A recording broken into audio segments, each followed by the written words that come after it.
We rushed your husband to the emergency room after a traffic accident. Suddenly receiving a call from the police, I dropped the coffee cup I was holding. It couldn't be true. Because my husband died 2 years ago when he fell into the sea. There were even witnesses. Someone must be impersonating my husband. To find out who and why someone would do such a thing, I headed to the hospital. When I visited the emergency room, I saw the pale profile of a man lying on a bed. No way, this can't be happening. I almost cried out in shock and covered my mouth with my hand. Oh, honey. It was unmistakably my husband. I am Annabelle, a 32-year-old company employee. I am raising my 4-year-old daughter alone. My husband, Tony, was supposed to have died 2 years ago. I was told that he fell into the sea and lost his life while working overseas. When I first received the news, I hope it's a case of mistaken identity. I wished, but according to the police, there were witnesses, so I had to believe it. According to those who saw it, my husband jumped in to save someone who had fallen into the sea, and then he disappeared. At that time, sharks were also seen in the water, and it was believed that the person who fell into the sea and my husband were both eaten by the sharks. My husband was rather timid, and I was surprised that he had the courage to jump into the sea to save someone. The local police conducted multiple searches, but my husband was never found, and only his backpack was found floating in the sea. In his backpack, there were photos of me and our daughter, his wallet, and other items. Tony, who usually told me not to touch his backpack, might have been embarrassed to show that he kept our photos in it. Thinking this, my sorrow over losing my husband grew even deeper. Eventually, I had no choice but to put his backpack in the coffin as a substitute for him and held a formal funeral for closure. Why did you leave us? I was grieving the sudden loss, but I had my daughter left behind. At the time, my 2-year-old daughter didn't understand the meaning of her father's funeral and smiled while sitting on my lap. Her behavior brought tears to the attendees. Poor thing. She doesn't understand that her father has passed away. The venue was filled with whispers and sobbing. After the funeral, I faced my daughter with my best smile, determined not to cry in front of her anymore.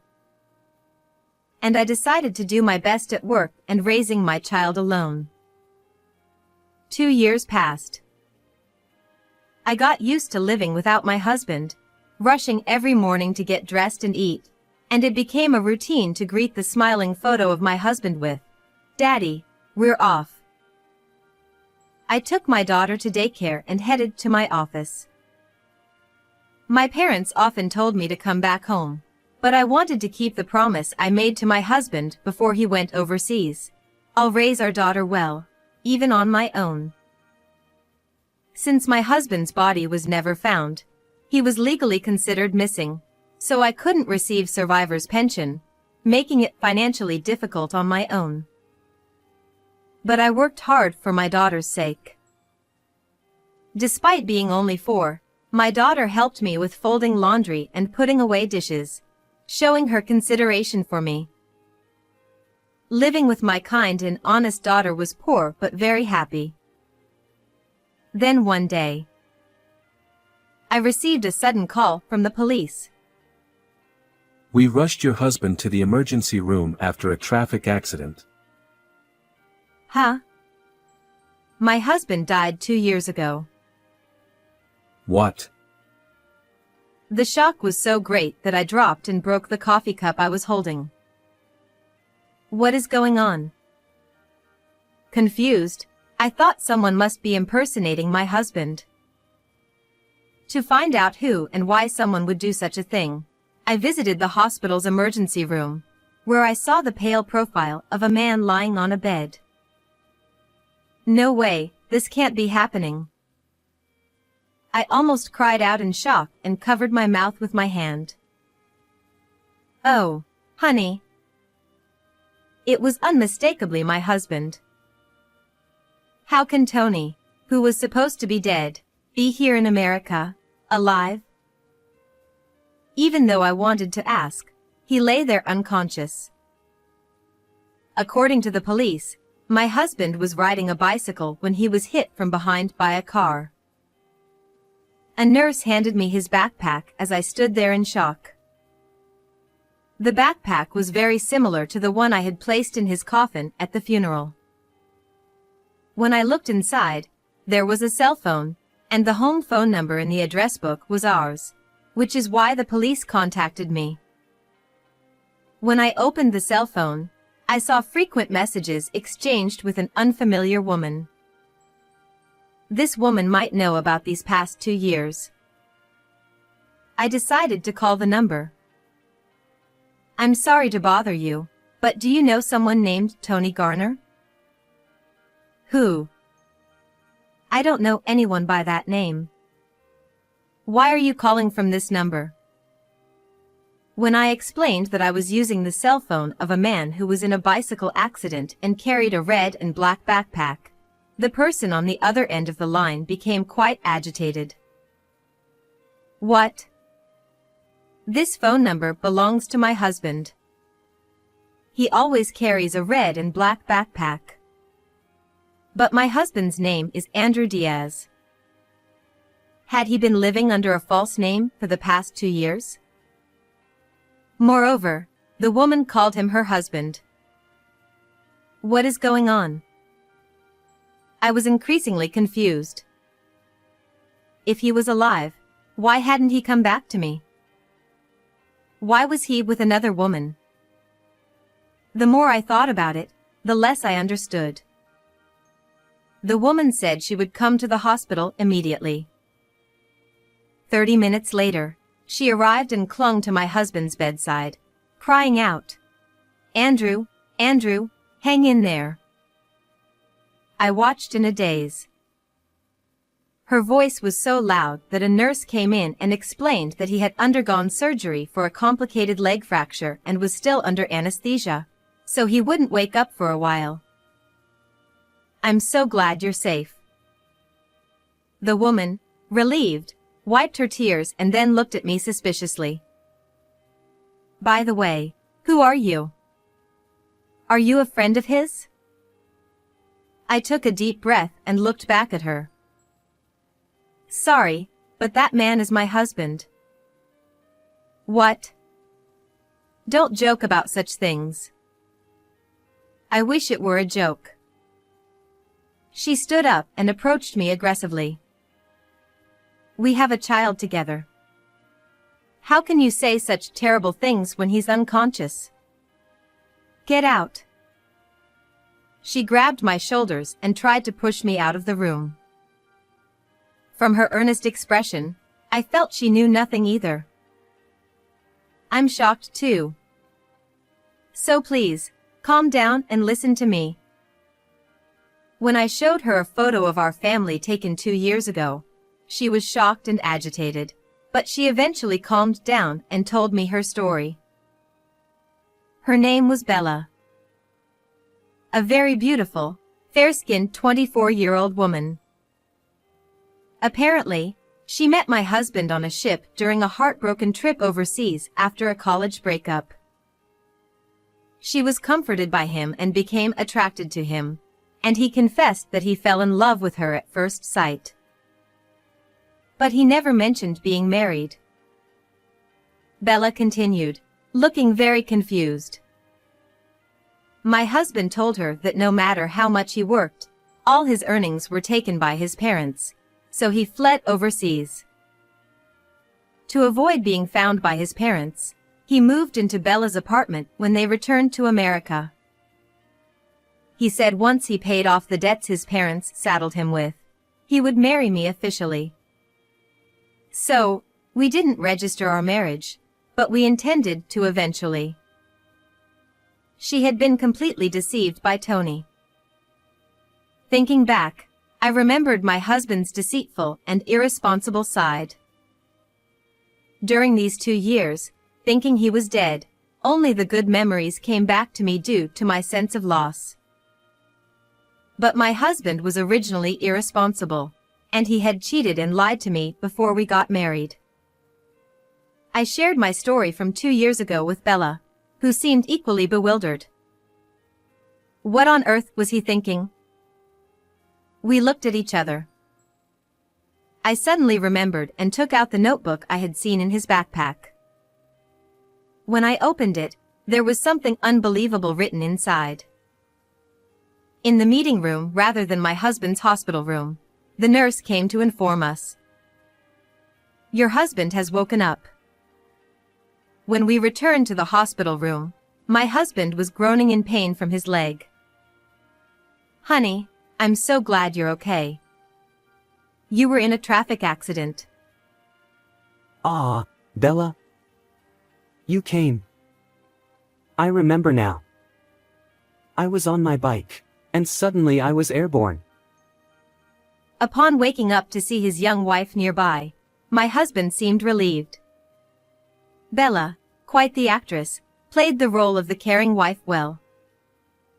Have you been by my side the whole time? Of course. It's for my dear husband. Thank you. I'm glad you're here. The husband who had abandoned me and our daughter for 2 years was flirting with a younger woman right in front of me. I felt a seething rage and approached to speak up. Oh, I've been here too.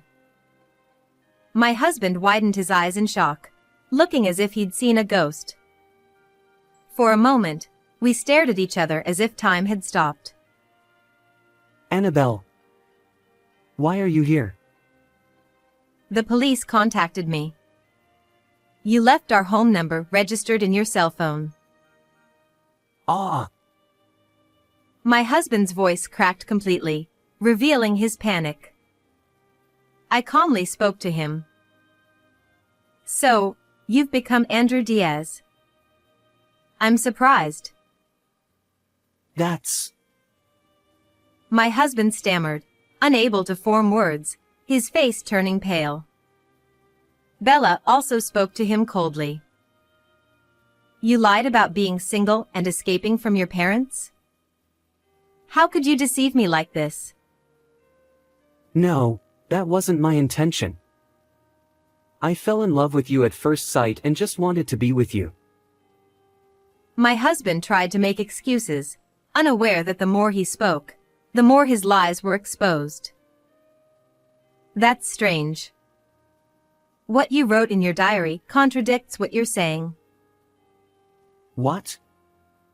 You read it? My husband tried to snatch the diary from my hand, but in his condition, he couldn't get it back. I decided to read from it. Work abroad wasn't going well, and I wanted to escape when I met Bella. She seemed to be on a heartbreak trip, and she was easily deceived by my kind words. Her parents seem wealthy. If I stay with her, I can live comfortably. You're the worst. That's, Moreover, if I hire a witness to say I died at sea, I can end my marriage without paying alimony or child support. What is this all about? Realizing he couldn't talk his way out, my husband started getting angry. How dare you read my diary? And I'm injured, you know. Bella looked at him sadly as he turned red with anger. I can't believe I trusted and was deceived by someone like you. It's truly pathetic. I'm sorry. But I still want to be with you. I'll divorce my wife. At that moment, an older couple entered the hospital room. They were Bella's parents. Why are Bella's parents here? I called them. You always interfere. As my husband tried to insult me, Bella's parents began yelling at him. How dare you deceive our daughter? We'll sue you for alimony and child support. They declared and started to leave the room with Bella. Bella, wait. Please. I never want to see your face again. Despite my husband's pitiful cries, Bella and her parents left, slamming the door behind them. After a moment of silence, my husband turned to me with a pleading look. I'm sorry. But I couldn't help it. I met my destined one. Please understand. Oh, I see. Given the circumstances, it can't be helped. Thinking he had convinced me, my husband brightened up and took my hand. I knew you'd understand. You're my wife after all. I'll come back to you. I'm sorry for the past 2 years. Yes, I was lonely. He seemed to think he had smoothly persuaded me. He stroked my hand and smirked. At that moment, Don't be ridiculous. Do you know what Annabelle has been through? I will never forgive you. Ha!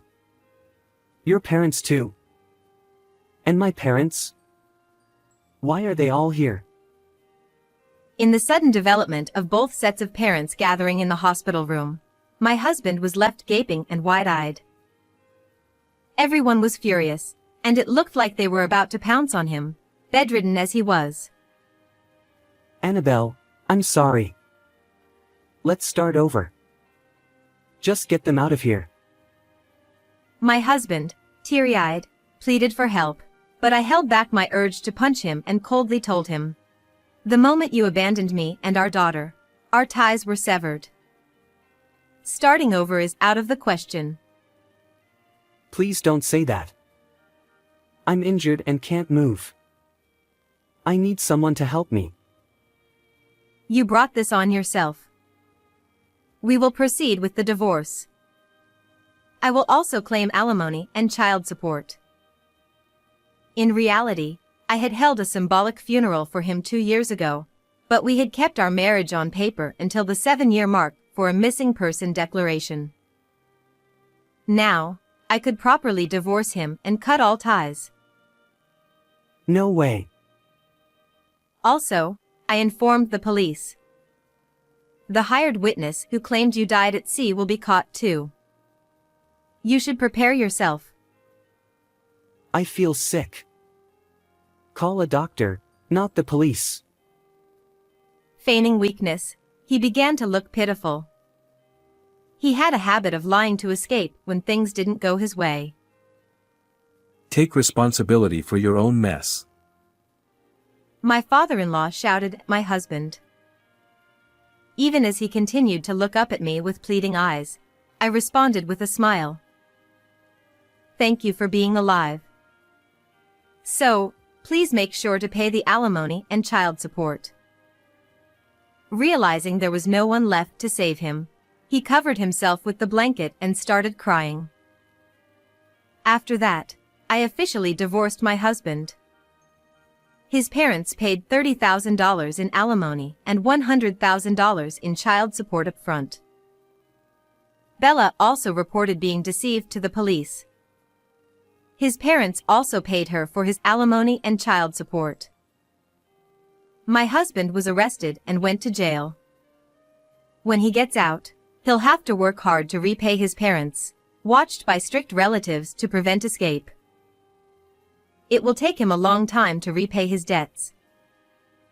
I moved back to my parents' house and started living happily with my daughter. Now, every morning my daughter says, "Grandpa, Grandma, I'm off to school," and heads to daycare. To protect my daughter's smiling face as she grows, I will continue to do my best. How did you find this story? Please subscribe to my channel. See you in the next video.